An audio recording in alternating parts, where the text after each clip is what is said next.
Happy Read Across America Day, Marietta.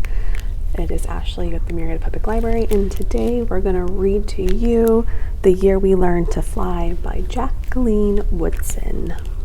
Let's begin. That was the spring when the rain seemed like it would never stop. Sounds familiar, right? And the thunder boomed so hard we weren't allowed to go outside. Use those beautiful and brilliant minds of yours, my grandmother said. Lift your arms, close your eyes, take a deep breath, and believe in a thing. Somebody, somewhere, at some point, was just as bored as you are now. So my brother and I closed our eyes, and for a few minutes that first day, we weren't stuck in our apartment anymore. We were flying over the city we'd known our whole lives. But it was suddenly different, exploding with every kind of flower we'd ever dreamed of growing. That summer we learned to fly. When my brother and I couldn't stop fussing with each other over whose turn it was to wash the windows, to feed the dog, to clean the kitchen. We fought and frowned and made silent promises to never speak to each other again. My grandmother said, "Lift your arms, close your eyes, take a deep breath. And stop being so mean about everything. Somebody, somewhere, at some point, was just as mad as you are now."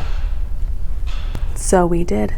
And as the soft wind took us out over the city and past the windows of kids who hadn't yet learned to fly, my brother and I reached for each other's hand, flying and diving and laughing and leaving all of our mad far behind us.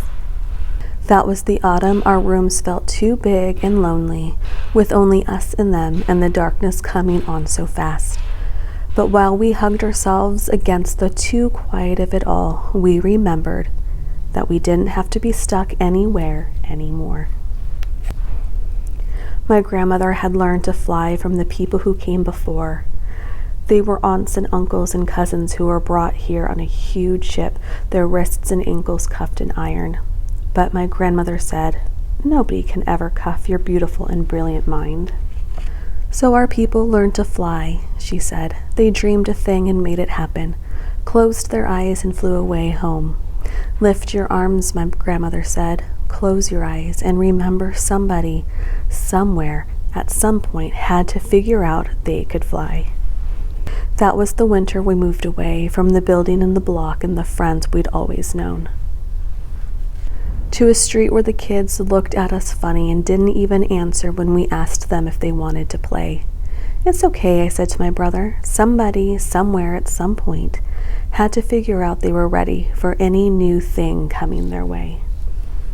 So like the people who came before us, we lifted our arms even higher, closed our eyes even tighter, breathed in even deeper, and flew the way we had always known how to. Free as the aunties and uncles and cousins who'd come before us. Free as our own beautiful and brilliant minds. For a long time, the kids on the ground watched us. Then, one by one, they lifted their arms. One by one, they too learned to fly. The end.